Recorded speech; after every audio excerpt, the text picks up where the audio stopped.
¿Alguna vez te has preguntado cómo un joven suizo se convirtió en el piloto más famoso de América y terminó creando una de las marcas de automóviles más icónicas del mundo? Esta es la historia de Louis Chevrolet, un hombre que pasó de la gloria de las pistas a la oscuridad de la fábrica, en una montaña rusa de éxito y tragedia. ¿Quieres descubrir cómo la marca que lleva su nombre dominó el mercado mientras él luchaba por sobrevivir? Dale like y suscríbete para no perderte ni un detalle de esta fascinante historia. A finales del siglo XIX, en un pequeño pueblo de Suiza, nació un niño que cambiaría para siempre el mundo de la automoción.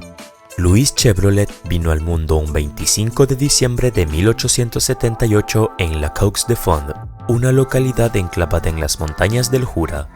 Desde joven, Louis tuvo que enfrentarse a las dificultades de la vida.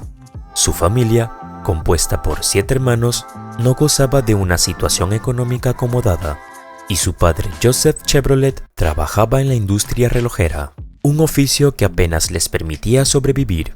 Sin embargo, los duros inviernos suizos y la escasez de recursos no lograron apagar la chispa de ambición y curiosidad que ardía en el corazón de Louis. A los 9 años, la familia Chevrolet se vio obligada a mudarse a la ciudad de Bion, en Francia, en busca de mejores oportunidades. Fue allí donde Louis comenzó a mostrar su inclinación por la mecánica. En Bion, Louis encontró trabajo en el taller de bicicletas Robin Bicycle Workshop.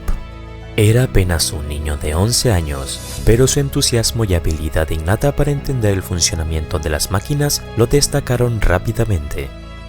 Aprendió el oficio de reparar bicicletas y carruajes de caballos, y en poco tiempo su destreza se hizo evidente. A los 16 años, Louis diseñó su propia bicicleta, a la que llamó Frontenac. Con ella, compitió en diversas carreras locales, consiguiendo la victoria en muchas de ellas. Cada triunfo no solo le daba fama, sino que también le permitía llevar la comida a la mesa de su familia. A medida que aumentaba su reputación como corredor, también crecía su pasión por la velocidad. Fue en una de esas carreras donde Louis conoció a un hombre que cambiaría su destino, William Kissam Vanderbilt, nieto del magnate Cornelius Vanderbilt. Impresionado por las habilidades de Louis, Vanderbilt lo animó a cruzar el Atlántico y buscar oportunidades en Estados Unidos. A finales del siglo XIX, Louis Chevrolet se encontraba en París, trabajando en la industria automotriz.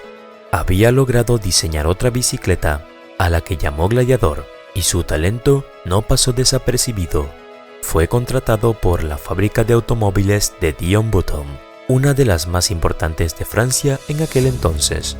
Allí, Louis se especializó en mecánica automotriz y combustión interna, conocimientos que le serían invaluables en su futuro. Con los ahorros de su trabajo en París, Louis finalmente cumplió su sueño de cruzar el Atlántico. Llegó a Montreal, Canadá, en 1901, y poco después se estableció en Nueva York.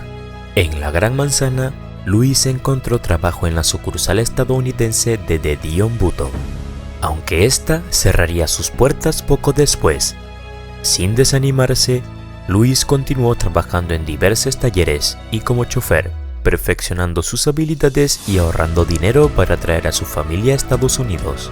El punto de inflexión en la vida de Louis llegó en 1905, cuando fue contratado por la filial estadounidense de la empresa automovilística italiana Fiat.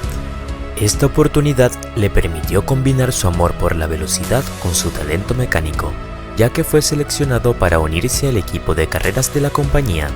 En su primera competencia, Louis rompió el récord mundial de 1 milla, lo que lo catapultó a la fama. Pronto, su nombre era conocido en todo Estados Unidos, y no solo por su habilidad al volante, sino también por su valentía y audacia. Se ganó el apodo de The Daredevil Frenchman por su estilo temerario de conducción, y su imagen se convirtió en un sinónimo de adrenalina y destreza. Sin embargo, a pesar de los éxitos y la popularidad, la vida en las pistas no era fácil ni segura.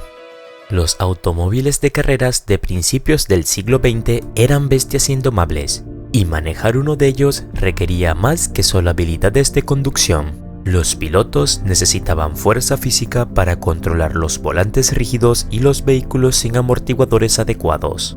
Louis Chevrolet no solo era un piloto talentoso, sino también un hombre fuerte y musculoso, capaz de dominar estas máquinas salvajes.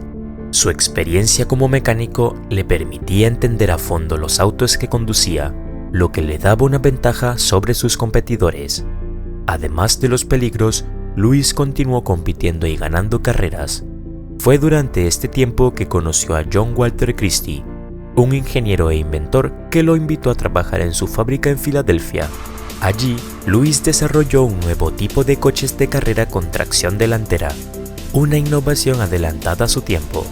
Antes de continuar con esta emocionante historia de velocidad, éxito y tragedia, te invito a que le des like a este contenido y te suscribas para no perderte ningún detalle de la vida de Lewis Chevrolet y la historia de una de las marcas más icónicas del mundo automotriz.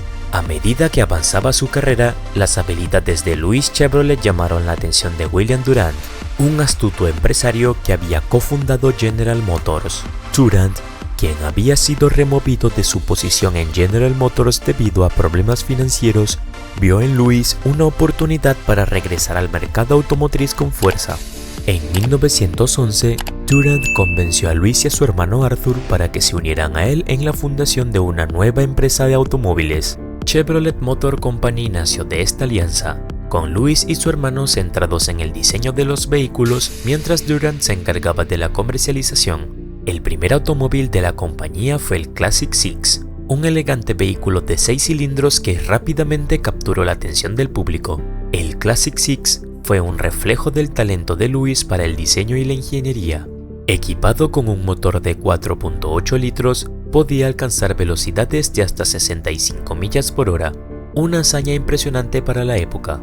Sin embargo, aunque Lewis estaba orgulloso de su creación, Durant tenía una visión diferente para la compañía. Mientras Lewis soñaba con construir autos de carreras de alto rendimiento, Durant quería enfocarse en la producción de vehículos más accesibles que pudieran competir con el popular Ford Model T. Esta diferencia de opiniones eventualmente llevó a un conflicto entre los dos socios. Durant, siempre el empresario pragmático, vio la oportunidad de capturar una mayor cuota de mercado con autos más económicos, mientras que Lewis, con su espíritu de piloto, no quería abandonar la idea de fabricar coches que reflejaran su pasión por la velocidad. La tensión entre Lewis Chevrolet y William Durant llegó a un punto crítico cuando Durant, sin consultar a Lewis, decidió redirigir los esfuerzos de la compañía hacia la producción de automóviles más asequibles. Lewis, sintiéndose traicionado y sin poder para cambiar el rumbo de los acontecimientos, decidió abandonar la empresa. En 1915, vendió sus acciones de Chevrolet Motor Company y dejó atrás el que una vez fue su sueño. La decisión de Lewis fue un error financiero que le costó muy caro. Las acciones que vendió aumentaron enormemente de valor en los años siguientes y Chevrolet Motor Company se convirtió en una de las marcas más exitosas en la industria automotriz. Sin embargo, Lewis prefirió seguir su corazón y su pasión, volviendo al mundo de las carreras y fundando su propia empresa, Frontenac Motor Corporation, enfocada en la producción de autos de carreras. La nueva empresa de Lewis, aunque exitosa en las pistas, no logró la estabilidad financiera que él esperaba. Los años siguientes fueron duros para Lewis y su familia. Su hermano menor, Gaston Chevrolet, también piloto de carreras, murió trágicamente en un accidente en 1922. Este evento devastó a Lewis, quien juró no volver a competir. La pérdida de Gaston marcó el inicio de un periodo de declive para Lewis, tanto personal como profesionalmente. La Gran Depresión afectó gravemente sus negocios y la falta de recursos lo obligó a cerrar sus empresas. Sin alternativa, Lewis volvió a trabajar como mecánico, esta vez en la misma compañía que una vez había llevado su nombre y que ahora prosperaba sin él. En los años finales de su vida, Lewis Chevrolet enfrentó numerosos desafíos de salud y financieros. Sufrió de aterosclerosis, una enfermedad que eventualmente le llevó a la amputación de una pierna. A pesar de sus contribuciones a la industria automotriz, murió en 1941, a la edad de 63 años, sin la riqueza ni el reconocimiento que merecía. Su legado, sin embargo, perdura en cada vehículo que lleva el nombre de Chevrolet, una marca que sigue siendo sinónimo de innovación, velocidad y espíritu indomable. Si te ha emocionado esta historia de perseverancia y desafío, no olvides darle like a este video y suscribirte para más contenido como este.